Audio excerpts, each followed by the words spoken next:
네, 계속해서 노영의 뉴스 인사이다 이어가도록 하겠습니다. 얼마 전 추석 명절이 있었습니다만은 이런 명절이 명절 같지 않고 더 속상한 기분이 들게 하는 그런 분들이 많이 있었습니다. 코로나 사태가 장기화되면서 자영업자, 소상공인 피해가 점점 늘어나고 있죠. 영업난하고 생활고로 극단적 선택을 했다. 이러한 소식도 이어지면서 정말 참담한 심경을 금치 못합니다. 본인의 오피스텔 보증금 빼서 직원들 월급 주고 극단적 선택을 했던 자영업자도 있었습니다. 그러니까 우리가 50억 퇴직금 사건에 분노할 수밖에 없는 상황인 거죠. 자, 자영업자들이 체감한 어려움이 어느 정도인지 또 정말로 대책은 없는 것인지 한번 전문가 모시고 얘기 나누겠습니다. 이성원 한국중소상인자영업자 총연합회 사무총장 나와겠습니다. 안녕하세요. 안녕하세요. 예, 안녕하십니까. 다 알긴 알겠습니다만은 한국중소상인자영업자 총연합회. 자, 어떤 일을 하는 것일까요? 예, 2013년도에 대한민국의 그 자영업 역사에 굉장히 큰 사건이 있었습니다. 네, 그게 뭐였죠? 뭐냐면 예. 이제 자영업자들이 대기업에 의해서 갑질을 당하는 사건이 있었는데 네. 그게 바로 그 유명한 남양유업 욕설 파문입니다. 아, 생각이 납니다. 예. 그때 남양유업뿐만 아니라 계속 순차적으로 사실은 편의점주들이 또 본사의 불공정한 그 계약 관계 때문에 자살하시는 사건도 있었고요. 네네.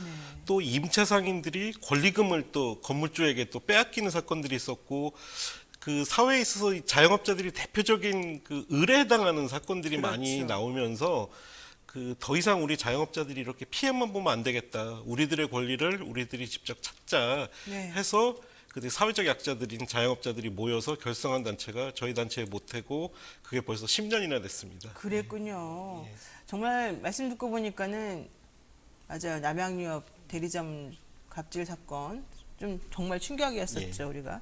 자, 얼마 전에 추석 명절이었는데 이제 보통 대목이라고는 하는데요. 사실 요즘 대목이란 말이 실종된 지 오래했고요. 대목이라고 해봤자 대형마트 중심으로 또 모든 돈이 돌아간다 이런 얘기도 있었습니다. 그러다 보니까 명절 연휴에 더 힘들고 추운 분들이 이분들이 아닌가 생각이 드는데, 자, 주변의 자영업자분들 또 혹은 이 협회 회원분들 자, 어떻게 지내셨다고 하던가요? 정확히는 조금 희비가 갈렸다고 말씀드릴 수 있을 것 같고요. 그 이제 예. 그 정확한 이유는 조금 이따 또 관련 질문이 있어 설명드리기로 하고, 네. 일단 가장 큰 문제는 이제 고강도의 4단계 사회적 거리두기가 지속되고 있기 때문에 전반적으로는 어려운 것이 사실입니다. 왜냐하면 이제 무엇보다 문제가 되고 있는 게 바로 이 10시까지로 제한되어 있는 영업시간인데요. 네네. 이 야간에 주로 영업을 하는 업종들이 많이 계세요. 이제 식당이라든가 뭐 이렇게 술 드셔야 되는 호프나 주점, 그렇죠. 뭐 카페, 그리고 뭐 실내 스포츠, 퇴근하고 운동도 하셔야 되고 뭐 PC방도 있고요. 이런 업종들이 재미있는 게 또 이 업종들은 다 연관이 되어 있습니다. 왜냐하면 식사를 하시고 네. 또 2차로 이차로 술 좀 술도 한 잔 마시고, 드시고 예. 또 거기서 뭐 당구 게임을 즐기실 수도 있고 노래방을 노래방 가실 가고, 수도 있고 예. 또 그렇게 이제 유동 인구가 많아야 사실은 또 뭐 편의점이라든가 이런 소매점의 또 매출도 늘어나거든요. 근데 이 한 군데서 그 이런 영업 행위가 막히다 보니까 연달아 대부분 불황에 휩싸이고 있기 때문에 지금 영업 시간 때문에 사실은 굉장히 힘든 명절, 아마 네. 역사상 최악의 명절을 보내지 않았나 싶습니다.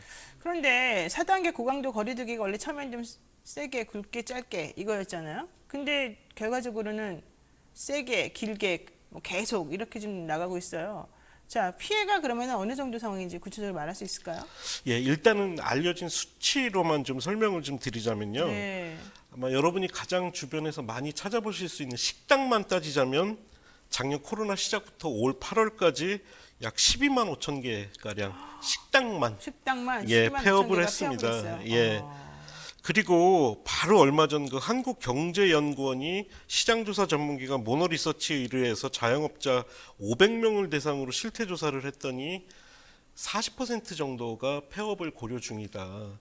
현재 운영하시는 분들 예, 중에도 맞습니다. 근데 이거는 그 다른 실태 조사에서도 대부분 비슷하게 30% 후반대에서 40% 정도는 폐업을 고려 중이라는 답변들을 많이 하시고요. 네. 그리고 이제 가장 심각한 자영업 상황을 드러내는 수치가 바로 그 자영업자 대출 상황일 텐데요. 네네. 이게 사실은 자료들이 하도 여기저기서 달라서 저희도 이게 어느 게 맞는 건가, 우리가 지금 엄청난 대출로 겨우겨우 연명을 하고 있는데, 근데 바로 며칠 전에 한국은행에서 자료를 발표한 게 있습니다. 9월 금융안전 상황 자료에 의하면요, 작년 2분기부터 올 2분기까지 자영업자 전체 대출이 160조가 늘었답니다. 160조가 늘었다고요? 예, 요 기간에만 160조를 대출을 받은 겁니다. 자영업자들이. 아, 그럼 대출은 뭐 지금 당장이야 뭐 일단은 돈 받아서 쓰겠지만 갚아야 되는 거잖아요. 근데 예. 지금 현재 상황이 좋지 않아서 돈을 못 버는데 결국은 상환을 못 할 가능성이 높고 더 큰 맞습니다. 문제를 안고 있는 시한폭탄이네요. 말하자면. 시한폭탄입니다. 그래서 지금 올 연말이 굉장히 중요한 시점입니다. 그 여러 나라에서 계속해서 자영업자분들한테 뭐 피해 보상 이런 거 좀 해주고 그러지 않습니까? 지원도 해주고 의미가 없나요? 도움은 되죠. 도움은 되는데 이제 가장 큰 문제는 네. 이 실제 손실에 비해서는 피해 지원이나 이제 7월 7일부터는 정확히 정부에서 집합금지나 행정명령을 내린 업체들에는 이제 법적으로 손실보상을 해야 되는데, 도대체 손실보상이 어떻게 진행될지 지금 아무도 모르고 있습니다. 몇몇 업체에게 얼마를 지원할 건지, 네. 그리고 중요한 건 이걸 뭐 매달 하겠다는 건지 아니면 특정 기간만 하겠다는 건지 알려져 있지도 않고, 네네. 가장 큰 문제가 역시 지금 임대료인데, 네.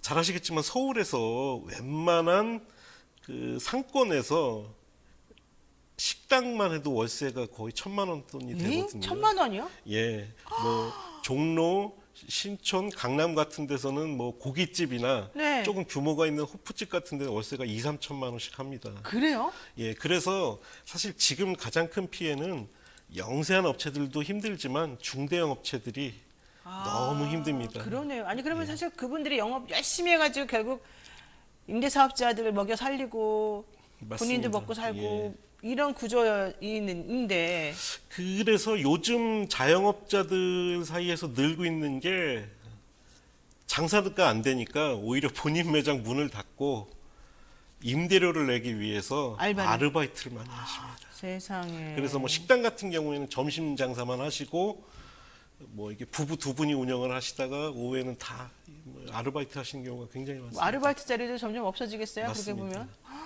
야, 좀 임대료 좀 깎아주셔야 되는 거 아니에요? 우리 임대업자들. 이제 아직 이제 저희가 코로나를 겪으면서도 가장 안타까웠던 게, 아직 대한민국에서는 이런 재난에 대해서 고통 분담 시스템이 별로 없어서 임대료라든가 예를 들어 뭐 가맹점이나 대리점이나 이제 대기업 본사가 있는 경우에도 좀 고통 분담을 해주시면 좋은데, 그런 게 너무 없어서 안타깝습니다. 아니 그런데 그러면 그냥 폐업을 하시면 안 돼요? 그게? 이 임대차 계약되면 안 되는 건가? 그 폐업을 사실은 지금 하고 싶어도 못하는 상황이라고 설명드리는 게 좋을 것 같고요. 왜냐하면 이게 폐업이 물론 정말 상황이 안 돼서 폐업을 하시는 경우도 있지만, 네. 사실은 폐업은 일종의 출구 전략입니다. 그러니까 폐업을 하고 나서 내가 일정 기간이라도 어떤 생계 유지할 수 있는 여력이 있거나, 혹은 다시 일자리로 돌아가거나, 혹은 재창업을 하든 먹고 살 길이 있어야 되는데, 그렇죠. 그게 담보되지 않으면 사실은 폐업을 할 수가 없거든요. 그러다 보니까 폐업을 하고 싶어도 못하는 상황이 맞을 것 같고요. 또 한 가지는 이제 시스템적으로 가장 큰 문제는, 아까 대출 말씀드렸는데 네네. 정부가 상당히 많은 뭐 신용보증재단이라든가 이렇게 신용을 통한 대출을 시스템을 마련해 주셨는데, 문제가 이런 것들은 뭐 일반 가계대출은 뭐 주택을 담보로 대출을 받거나 그러는데, 자영업자들은 쉽게 내가 지금 사업을 하고 있고 요 매출이 이렇게 나오고 있다는 것 자체가 담보거든요, 일종의. 그러네요, 진짜. 근데 폐업을 하는 순간 그 담보가 사라지는 거예요. 아, 그러니까 은행에 대출을 받았는데 예. 그걸 갚아버려야 되는군요, 또 폐업을 그러니까 하면. 금융권에서는 이 사람이 이제 수익이 없네, 그거 빨리 갚으세요 하고서는 일시 상환을 요구를 하는 거죠. 그러네요, 진짜.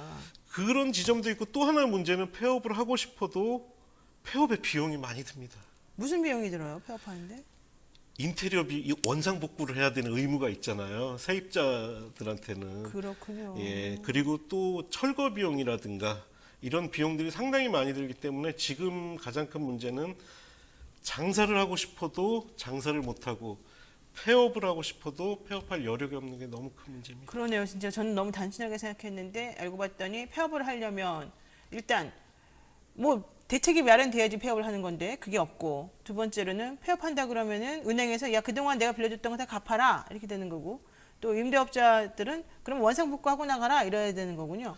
그리고 또 폐업을 하고 뭐 재창업을 하거나 뭘 할 때 이제 목돈이 필요한데 그렇죠. 그 대부분의 목돈은 사실은 자영업자들이 권리금을 활용을 하는데 그러네요. 지금 상황에서 이 권리금을 떠안고 새로 장사하실 분이 안 계시다 보니까 아, 그 권리금 회수를 못 하는군요. 예, 그러니까 권리금을 포기할 수도 없는 상황이다 보니 뭐 이러지도 저러지도 못합니다. 정말 우라가 터집니다. 솔직히 우리 성난이님께서 노변 우라가 터지는 게 느껴집니다. 이렇게 얘기를 하셨는데 정말 그러네요. 저는 정말 제가 너무 무심했구나, 미안하다 이런 생각이 듭니다.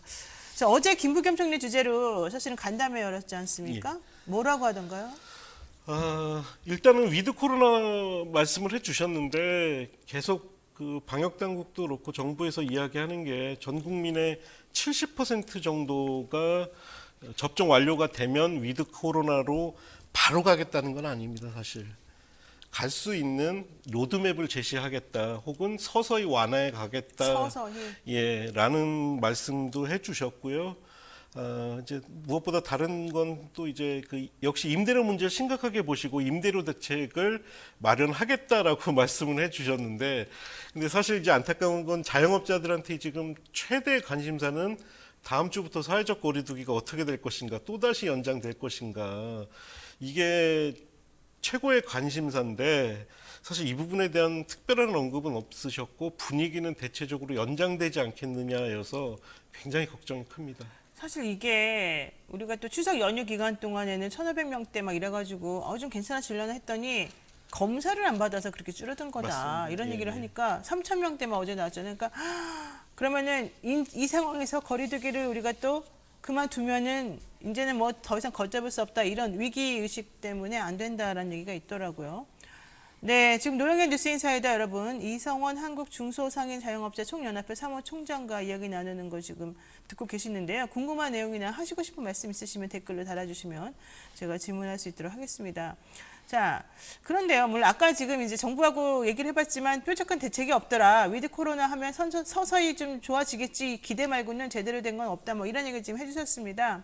그럼에도 불구하고 백화점, 대형마트 이런 곳은 또 사람이 많이 붐빈다고 그러더라고요. 그러면 소상공인들이 실제, 그리고 우리나라 요즘에 점점 자본이 없으면 아무것도 못하는 세상이 된 것 같아요. 예전에는 자영업자 그러면 당연히 중소상인들을 중심으로 했는데 이거 어떻게 된 겁니까? 그래서 이제 지금 자영업자들이 느끼고 있는 이 절망감을 두 가지로 나눠서 생각해 봐야 될 것 같습니다. 첫 번째는 역시 이제 금전적 손실이고, 두 번째는 네. 상대적 박탈감이거든요. 네. 지금 말씀하신 대로 이게 지금 자영업 시설은 대부분 다중 이용 시설로 분류가 되어 있어요. 그렇죠. 그래서 정부에서 다중 이용 시설로 지정하고 굉장히 꼼꼼하게, 아마 일반 국민들은 잘 모르실 텐데 굉장히 꼼꼼하게 업종별로 규제를 합니다. 그 대표적인 게 사실은 조금 안타깝게도 정부의 정책이 좀 비아냥의 대상이 되기도 했는데 헬스클럽 같은 데서는 네네. 음악 속도까지 조절을 했잖아요. 그렇죠, 맞아요. 근데 반면에 가장 많은 사람들이 이용하는 다중 이용 시설인 백화점, 뭐 할인마트 이런 데들은 전혀 규제가 없었어요. 그러다 보니까 네. 그 도대체 우리는 장사도 못 하고 있는데 저 대기업 대형 자본이 투자되고 하루에 거쳐가는 사람이 몇만 명 수준이 되는 뭐 쇼핑몰이나 이런 데들 규제가 없다 보니까 상대적으로 더 분노가 치밀 수밖에 없는 상황이었던 거죠. 그러네요. 우리 이경채님께서 저도 체육시설 4월에 폐업했어요. 세상에, 우리 이경채님께서 폐업하셨군요. 근데 철거 비용 200만 원 지원받았습니다. 얘기하시는데 정말 눈물의 철거 비용 아니겠습니까? 이거 받으면 얼마나 속상하겠습니까? 그러니까 지금 뭐 안전한 폐업 말씀들 많이 하시는데 뭐 네네. 폐업 지원은 사실은 그 폐업 지원 비용 자체는 그렇게 많지는 않습니다. 제도 그러네요. 자체가. 네. 그리고 대한민국은 아시겠지만 자영업자들이 사회 안전망이 사실 거의 없기 때문에 여러 가지로 폐업을 하는 건 자영업자들한테 정말 사실 절망적인 독이에요, 혜택이죠. 그게. 예. 이게 앞으로 이제 뭔가 바뀌고 예. 발전 가능한 쪽으로 나가야지 이게 되는 건데 예. 폐업을 해버리게 되면 사실 그걸로 끝이에요. 하실 수 있는 게 없기 때문에. 그러니까 뭐라고 말을 사실은 좀 못할 상황이 돼버렸습니다. 아휴, 정말 마음이 안타깝습니다. 쇼핑몰은 마스크를 벗을 필요가 없다. 국민 자영업자 희생으로 세운 방역 성과를 보상하고 뭐 지원해서 자영업자에게 돌려줬으면 좋겠다. 이런 얘기들 많이 하고 계시는데, 자, 그런데 얼마 전에 사실은 그 극단적 선택하신 분들 많이 있었잖아요. 저희가 깜짝 놀랐는데 이런 소식 말고 또 뭐가 많다면서요? 제가 봤을 때는 이제 극단적 선택을 하시는 분이 나왔다라기보다는 이제 그 사례가 하나로 드러난 거에 불과하고요. 그래서 이제 그 자영업자 비상대책위원회에서 자체적으로 조사를 해봤습니다. 그러니까 뭐 지금 자영업자들이 정확히 이런 극단적인 선택을 하고 있다는 건 실제 데이터나 이런 건 조사는 내용은 없는데 그렇죠. 저희가 제보를 받거나 실제 사례들을 이틀간만 받았는데도 22건 정도가 나왔을 정도니 극단적 선택하신 예, 분들이요? 예. 22건이요? 예. 이틀만? 아니 이틀 동안 그 사례를 제보 이틀 받았더니 동안. 알고 있는 사례들을 22건을 그 비대위에 제보를 해주신 거예요. 그러니까 이게 안 알려진 사례 혹은 또 이런 부분은 안타깝지만 극단적인 선택을 하시면 또 외부에 안 알리잖아요. 그렇죠. 이런 사례까지 합하면 도대체 얼마나 많은 분이 아무도 모르게 이런 선택을 하셨을까 생각을 하면 정말 가슴 아프고요. 저도 이제 그 분향소가 차려져서 저도 갔었는데 너무 가슴이 아팠던 게 같은 자영업자들이 너무 속상하고 가슴 아프잖아요. 그러니까 자신들이 다루시는 음식물 같은 거를 그 분향소에 배달을 해주셨어요. 막 짜장면부터 커피, 뭐 돈가스 이런 것들이 그래서 분향소인데 또 방역 위반이라 이거를 포장도 못 듣고 이걸 한 켠에 이렇게 음식들이 쌓여 있는데 같은 자영업자로서 마지막 가신 분에게 드릴 수 있는 이 선물이 이런 거라는 걸 보니까 너무 속상하더라고요. 정말 눈물이 납니다. 예. 이거는 너무너무 마음이 아픈 상황이라 뭐 더 이상 말을 못할 지경인데요. 자, 민주당의 박영진 후보가 그 자영업자 소상공인 120만 명한테 1년간 1억 원을 무이자로 대출해주겠다 이제 이런 말도 사실 공약으로 내걸긴 했습니다. 그러면 이런 공약이 조금 도움이 됩니까? 아마 상당수의 자영업자들은 환영을 하실 것 같긴 해요. 왜냐하면 지금 대출을 할 수 있는 한도가 있는데 그 한도가 이미 다 차서 추가적인 대출을 버틸 못 수가 하시거나 없으니까. 혹은 이제 가족 명의로 아마 가계대출로 넘어가셨을 텐데 저 개인적으로는 죄송하지만 반대합니다. 왜냐하면 예. 더 이상 자꾸 이런 식으로 대출을 통해서 어차피 이거 다 갚아야 될 빚이잖아요. 그렇죠. 빚이죠. 그리고 코로나가 지금 종식되더라도 다시 일상 회복되고 저희가 매출을 이전 수준으로 끌어올리려면 상당 시간 오래 걸릴 거거든요. 그래서 저는 지금 더 필요한 건 결국 그 여러 지원 방식 중에 가장 그 효과적이라고 알려진 게 미국식 그 PPP 제도라고 있거든요. 뭐예요? 그게 이제 페이책 프로텍션 프로그램인데 일종의 일자리 안전망 자금입니다. 이거 뭐냐면 일단은 지원을 합니다. 금액을 얼마가 됐든. 그리고 나서 자영업자들이 이 비용을 그 고용 유지에 쓰거나 임대료로 썼다는 걸 입증을 하면 나중에 이 금액을 공제해 주는 거예요. 안 갚아도 되게. 그러니까 피해 지원은 금액의 크기도 중요하지만 이게 시기도 중요하거든요. 그러니까 먼저 우선 지원하고 후 정산하는 방식인 거죠. 저는 결국은 이 코로나를 극복하기 위해서는 잘 알려져 있지만 지금 기재부가 빨리 전향적으로 곡간문을 좀 활짝 열어야 된다고 생각합니다. 진짜 경제부총리님 좀 의견을 좀 잘 들어주세요. 이게 정말로 체감하는 이 안타까움, 힘듦 이런 거는 다른 것 같아요. 이 책상에 앉아가지고 숫자로 계산하시는 것하고는 차원이 다른 것 같아요. 지금 얘기 들어보니까. 자, 마지막으로 어려움을 겪고 계신 자영업자들을 대표해서 한 말씀 해주실까요?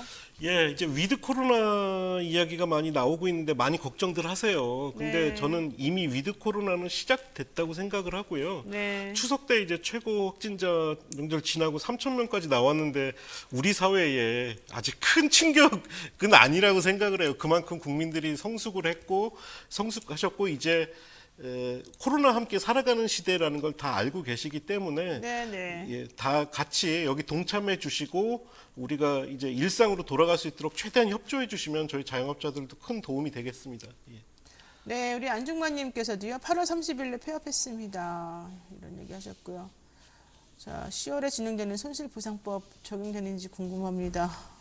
정말 마음이 아프네요. 네, 또 정말 오늘 방송 마음이 아파요 이런 말씀 많이 하셨고요. 규제도 하덕룡님 규제도 사람 차별하는가 봐요 이런 얘기 하셨고요. 그렇죠. 아까 이제 대형마트랑 또 일반 조그만 그 가게 다른 거. 그다음에 일본도 몇 억씩 준다고 하고 일자리 보존해 주는데 우리 왜 이러나요 이런 얘기도 하셨고요. 작은 음식점들 코로나가 최대한 빨리 회복되길 바라면서 방역수칙 정말 잘 지켰는데 이러면 안 됩니다. 이런 얘기 하셨습니다. 정말로 한시적으로라도 임대료를 조금 어떻게 좀 하든지 해야 될 것 같아요. 뭐 제가 임대업자 아니니까 그분들한테 뭐라고 말씀 못 드리겠습니다만 죄송스럽습니다만 동참해 주십시오. 조금만 더 참고 같이 겪어 나가야 될 것 같습니다. 네, 오늘 노영의 뉴스 인사이다. 우리 또 이성원 한국중소상인자영업자 총연합회 사무총장님하고 함께 말씀 나눴습니다. 네, 1분 여기서 마쳐야 될 것 같은데요. 오늘 말씀 고맙습니다. 감사합니다.